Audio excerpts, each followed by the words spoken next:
Alright guys, good morning. Welcome to the channel. Today is not such a good day outside. So, as you can see, it's pouring down rain. So, good thing is we're not going to be really doing anything outside today. What we're going to be doing is wrapping up this guy right here. So, we got our exhaust gaskets in from LCE Performance. Let me show you the catalog there. LCE has a great selection. They ship quick. I've always been pretty pleased with what I bought from them. So, anyways, we're going to be wrapping that up this afternoon. We got the battery on the charger. I really don't think this battery's going to hold a charge. I haven't put a tester on it, but we got the charger on there to hopefully give it a little bit of life. First item for the day, though, is going to be returning the stupid heater to Harbor Freight, because like quite a lot of Harbor Freight things, it doesn't really work. Remember last time we could not get the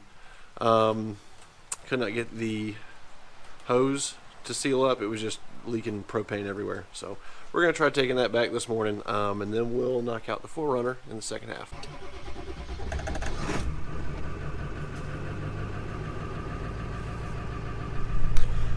One of these days we got to do something about how long it takes this thing to crank. Might be a fuel pump. They're $100, so we might just throw a new factory fuel pump in it. I've thought about doing, like an air dog, but they don't. In order to make those work right on a 7.3, there's a lot of other stuff you got to do. You really don't need an air dog on one of these. So I think just replacing the factory fuel pump might solve that. If it doesn't, then we've got IPR or possibly high pressure oil pump issues. So fingers crossed it's just a $100 fuel pump. Alright, so I think the way we're going to do this is we're going to go ahead and get the manifold put onto the head. We're going to tighten those bolts up, and then we will get, you can see our new gaskets here. Then we will mate the rest of the exhaust up to the bottom of the exhaust manifold and tighten those second. The way I was doing it was leaving this whole thing attached and then just sliding it on and off of the manifold, or off of the head. So I think this is the right way to do it.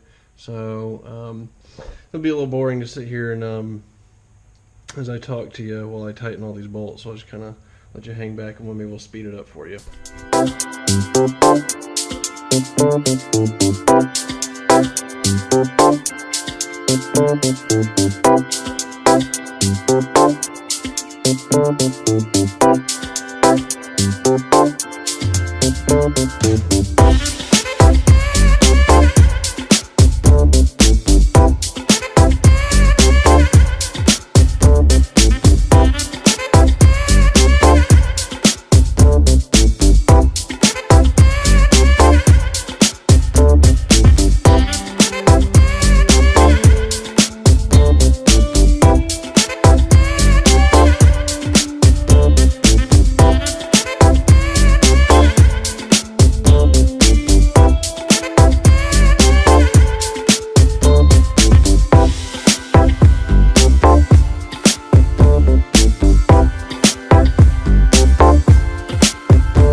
Might just have to skip that previous segment because it took a little while. I was missing some nuts, had to go find them. But anyways, everything is all bolted back up, wires are back in place.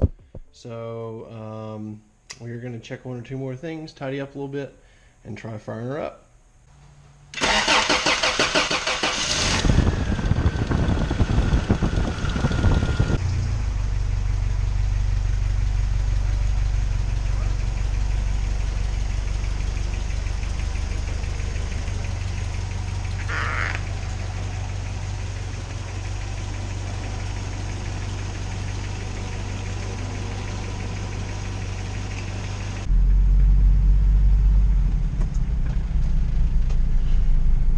See how she holds up. We had a little coolant leak that unfortunately slowed us down for a minute, but we got that sorted out.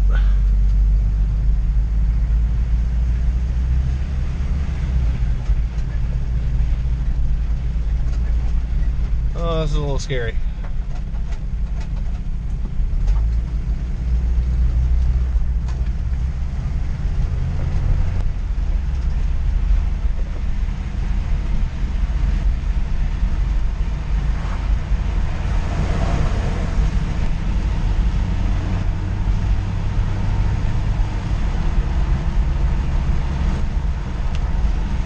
Very loud in here.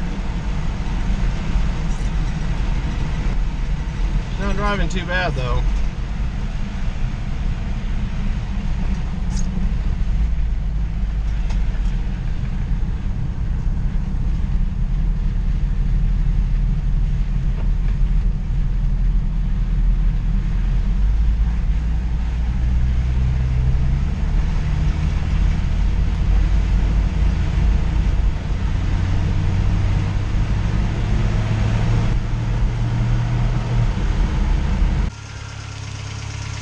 Alright, so it looks like we still got a little drip right there, coming out of where a heater pipe bolts up, so we're going to try to tighten that up a little bit more. Oh well, we're close. Alright guys, I think we're going to be able to call this a wrap, at least for today. Stop leaking coolant for the most part. Maybe one or two little drips we need to tighten up. Couldn't quite get the heater working. I think it needs a new valve to get coolant into the heater core. May or may not end up fixing the heater core valve, but it also has like a weird, pulsation or like a hesitation as you start to come up above 2,000 RPM, and it picks right back up once you go higher. So I'm not really sure what that is. I don't know if it's a timing issue. Timing seems to be fine, but anyways, I think it's pretty much ready to go. We're going to try to maybe pick at the other little issues this week, but if you're stopping in for the first time, hit the like button down below.